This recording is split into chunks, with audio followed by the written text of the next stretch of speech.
Look, let me guess. You check your bank account, see a few thousand sitting there, and think, okay, I'm doing something right. You skip eating out. You don't buy dumb stuff. You save every month. And technically, you're being responsible. But then something weird happens. Prices go up, rent goes up, food gets more expensive, and somehow, even though you're saving more money than ever, you feel poorer than last year. Yeah, that's not in your head. That's the trap. Here's the thing. Saving money feels like progress, but in today's world, it can actually be the exact thing holding you back. And I know that sounds wrong, because we've been told since we were kids, save your money, put it in the bank, be responsible. But nobody explains what happens after you save it. Nobody explains what inflation quietly does behind the scenes. And once you see this, you can't unsee it. Let's break it down with a simple story. Meet Alex. Alex is 25, works a normal job, makes decent money. He's disciplined. Every month, he saves $500. No investing, no risk, just stacking cash in the bank. After 5 years, Alex has saved $30,000. Sounds good, right? Here's the problem. While Alex was saving, the world didn't stand still. Inflation kept moving. Now let's talk about what inflation actually is, without the boring textbook definition. Inflation is basically this. Your money slowly loses power, while everything around you gets more expensive. It's like trying to run up an escalator that's going down. You're moving, but you're not getting anywhere. Historically, inflation averages around 2 to 3% per year, but in recent years, it spiked way higher. In 2022, inflation in many countries hit around 8 to 10%. That means if you had $10,000 sitting in your bank, in just 1 year, its real value dropped to around $9,000 in buying power. And the craziest part? You didn't see anything leave your account. No notification, no warning. It just disappeared, silently. Back to Alex. After 5 years, he has $30,000 saved.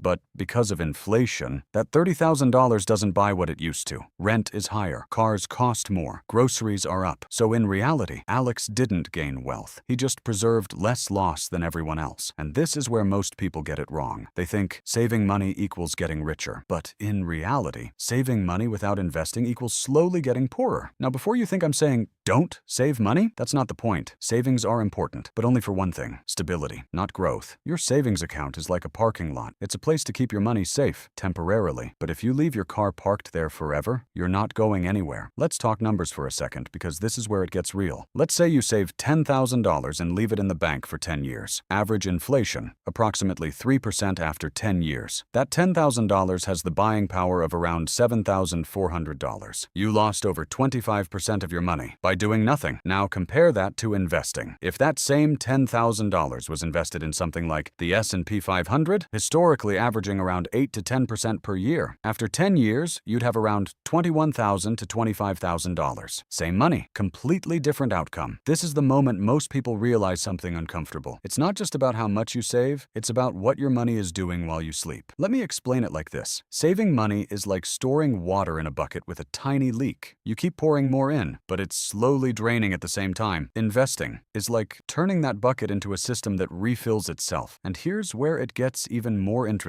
Because inflation doesn't affect everyone equally. It hits savers the hardest and benefits asset owners the most. Think about it. When inflation rises, cash loses value, but assets like stocks, real estate, and businesses often go up. Why? Because prices increase, and those assets are tied to prices. So the rich, who own assets, actually benefit from inflation, while the average person who saves cash falls behind. This is why the wealth gap keeps growing. It's not just about income, it's about where money is stored. Now let's address the biggest fear people have. Investing is risky, and yeah, it is. Short-term, markets go up and down. But here's the real risk nobody talks about. Not investing is guaranteed loss. Let that sink in. If you keep all your money in cash, you are 100% guaranteed to lose purchasing power over time. No risk, just slow, predictable loss. So what should you actually do? Here's a simple framework. Step 1. Build a safety net. Save 3 to 6 months of expenses. This is your protection, your buffer, your peace of mind. Keep this in cash. Step 2. Stop hoarding beyond that. Anything above your emergency fund should have a job, and that job is to grow. Step 3. Start investing simply. You don't need to be a genius. You don't need to pick stocks. You can literally invest in broad market index funds, something that tracks the overall economy. Step 4. Think long-term. This is where most people fail. They invest, then panic when the market drops, and pull out. That's how you lose. Wealth isn't built in months. It's built in years, sometimes decades. decades. Let me show you something crazy. If you invest $500 a month at an average return of 8%, after 30 years, you end up with over $700,000. That's not from luck. That's not from a high salary. That's from consistency and time. And here's the part nobody tells you. The hardest phase is the beginning, because at first, it feels like nothing is happening. Year 1, small growth. Year 2, still small. Year 3, barely noticeable. And then suddenly, it starts accelerating. That's compounding. Most people quit before that point, which is why most people never escape the trap. So let's bring it all together. Saving money isn't bad, but saving alone is not the goal, because money that doesn't grow is money that's shrinking. The real game is this. Use saving as a tool, use investing as the engine, and use time as the multiplier. Because at the end of the day, you don't get rich by working harder. You don't get rich by saving more. You get rich when your money starts working harder than you do. So next time you look at your savings account, don't just ask, how much do I have? Ask, is this money actually growing or quietly disappearing?